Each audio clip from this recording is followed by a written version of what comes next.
나는 올해 75이다. 평생 참고 살았다.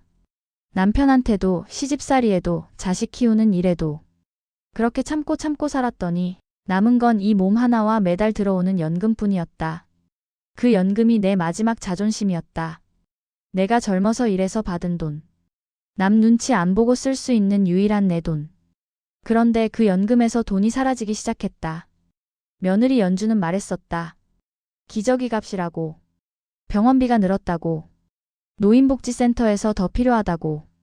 나는 그냥 고개를 끄덕였다. 늙으면 귀찮아지는 게 싫어서, 괜히 따지고 싶지 않아서. 그게 시작이었다. 어느 날 주민센터에 갔다. 연금 내역을 뽑아보는데 손이 떨렸다. 82만 원 중 50만 원. 깔끔하게 빠져 있었다. 기저귀는 없었다. 약도 없었다. 아무것도 없었다. 그날 밤 이불 속에서 울었다. 돈이 아까워서가 아니라 내가 너무 바보 같아서. 며느리는 그 돈으로 자기 친정엄마 금반지를 사줬다. 내 연금으로. 그걸 알았을 때 숨이 막혔다. 며느리가 나를 속였다는 사실보다 나를 그렇게 봤다는 게 더 아팠다. 아무것도 모르는 늙은이. 기억도 흐릿한 사람. 속여도 되는 존재. 그때부터 집안 공기가 달라졌다. 며느리는 점점 말수가 줄었고 아들은 집에 늦게 들어왔다. 그러다 어느 날 며느리가 말했다. 어머니, 요양원 잠깐 계시는 게 어떠세요? 그 말 한마디에 세상이 무너졌다. 요양원은 죽어서 가는 곳이다. 나는 그렇게 배웠다. 그런데 그 말이 너무 쉽게 나왔다. 며느리는 차분했고 아들은 고개를 숙이고 있었다. 그날 나는 처음으로 소리를 질렀다. 내가 언제 짐이 됐냐고. 내가 뭘 그렇게 잘못했냐고. 아들은 말하지 않았다. 며느리는 눈도 마주치지 않았다. 며칠 뒤 차에 태워졌다. 요양원이었다. 문이 닫히는 소리가 아직도 귀에 남아있다. 며느리는 서류만 넘기고 고개만 숙인 채 돌아갔다. 그날 밤 나는 잠을 못 잤다. 냄새, 소리, 낯선 숨소리. 그리고 무엇보다 내가 버려졌다는 사실. 한 달 동안 며느리는 딱 한 번 왔다. 5분. 시계만 보고 갔다. 그때 확신했다. 나는 이 집에서 끝났다고. 그래서 말했다. 요양원 사회복지사에게. 우리 며느리가 내 연금을 가져갔다고. 그 사람은 조용히 말했다. 그건 횡령이라고. 그 단어가 내 등을 떠밀었다. 경찰서에 갔다. 고소장을 썼다. 내 손으로. 내 며느리를. 며느리는 울었다. 억울하다고 했다. 그 모습을 보며 내 마음도 흔들렸다. 그런데 경찰이 말했다. 아드님 이름으로도 출금된 내역이 있다고. 그 순간 모든 게 멈췄다. 아들. 내가 낳은 아들. 그 아이도 내 연금을 빼갔다는 거였다. 그 금액이 120만 원이라고 했다. 그 말을 듣고 나는 아무 말도 하지 못했다. 내가 키운 인생이 그날 무너졌다. 그날 이후 아들은 나를 피했다. 전화도 받지 않았고 요양원에도 오지 않았다. 며느리는 더 이상 오지 않았다. 고소 소식은 생각보다 빨리 퍼졌다. 동네 사람들 입에서 입으로 내 이름이 오르내렸다. 며느리가 시어머니 연금을 훔쳤다더라. 요양원에 버렸다더라. 아들도 한통속이라더라. 나는 요양원 침대에 누워 그 말들을 들었다. 사람이 말이다. 늙으면 체면이 제일 마지막에 남는 줄 알았는데 그 체면이 제일 먼저 부서지더라. 며칠 뒤 기자가 찾아왔다. 사연을 듣고 싶다고 했다. 나는 처음엔 거절했다. 집안일을 왜 밖으로 끌고 나가나 싶었다. 그런데 밤새 잠을 못 자고 생각했다.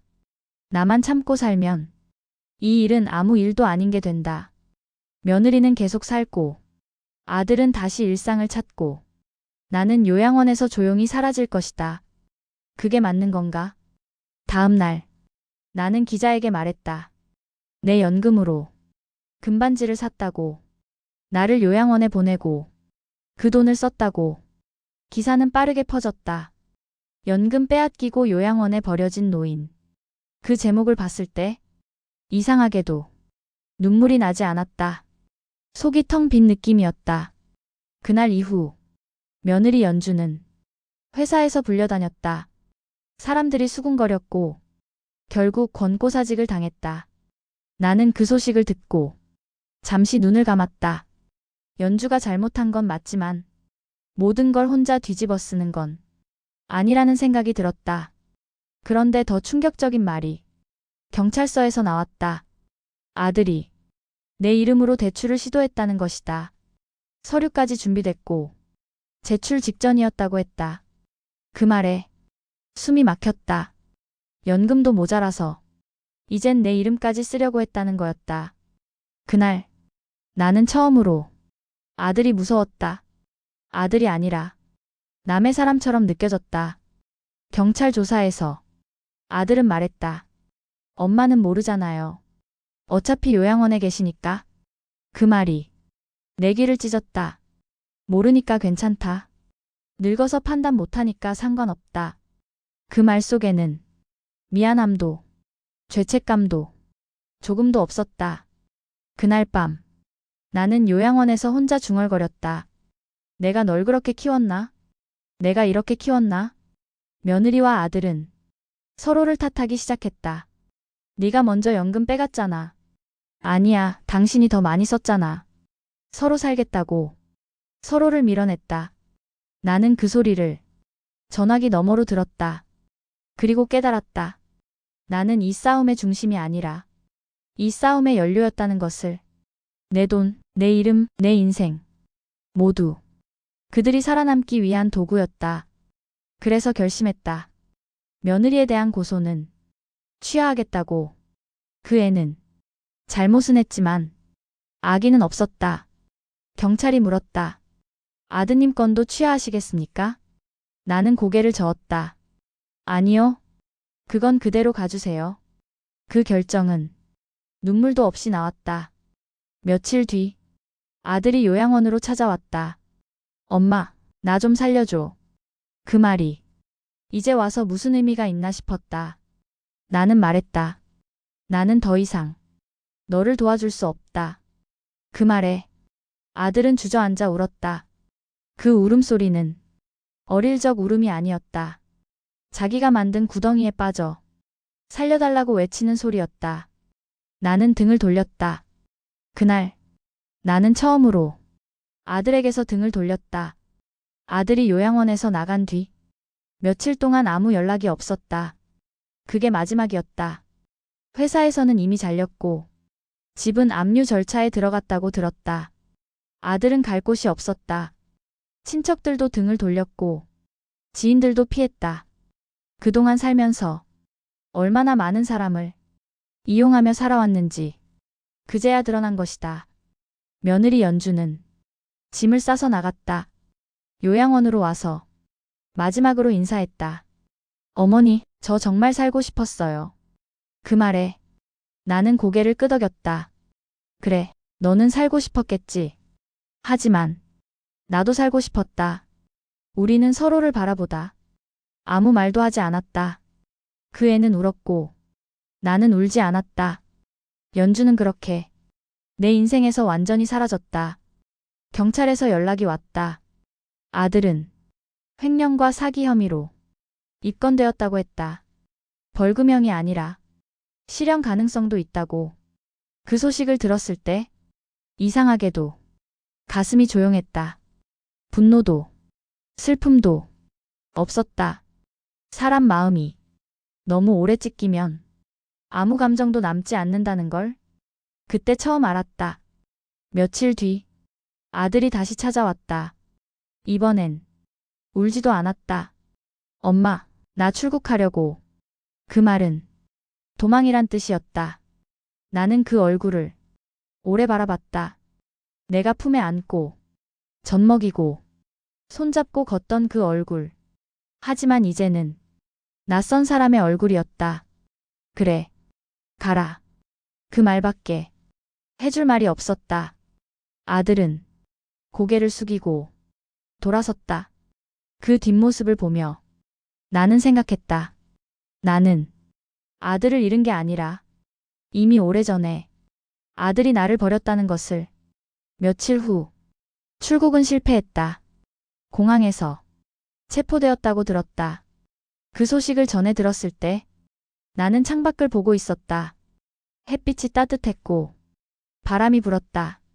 세상은 아무 일 없다는 듯 흘러가고 있었다. 그날 밤 요양원 방에서 불을 끄고 누웠다. 천장을 바라보며 내 인생을 돌아봤다. 누구를 원망해야 하나 생각해봤지만 이제는 그럴 힘도 없었다.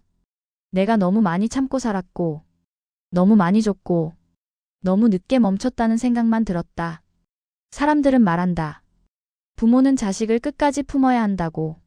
하지만 부모도 사람이다. 부모도 상처받고 무너질 수 있다. 나는 이제 더 이상 누군가의 엄마가 아니라 그냥 나 자신으로 남고 싶었다. 며느리도 아들도 이 집도 모두 떠났다. 남은 건 조용한 방과 내 숨소리뿐이었다. 나는 그제야 비로소 혼자가 되었다. 그리고 그 혼자가 처음으로 편안했다. 이제 아무도 내 돈을 가져가지 않고 내 이름을 쓰지 않고 내 인생을 대신 결정하지 않는다. 나는 조용히 눈을 감았다. 그리고 마지막으로 혼잣말처럼 중얼거렸다. 그래, 이제는 정말 끝이구나.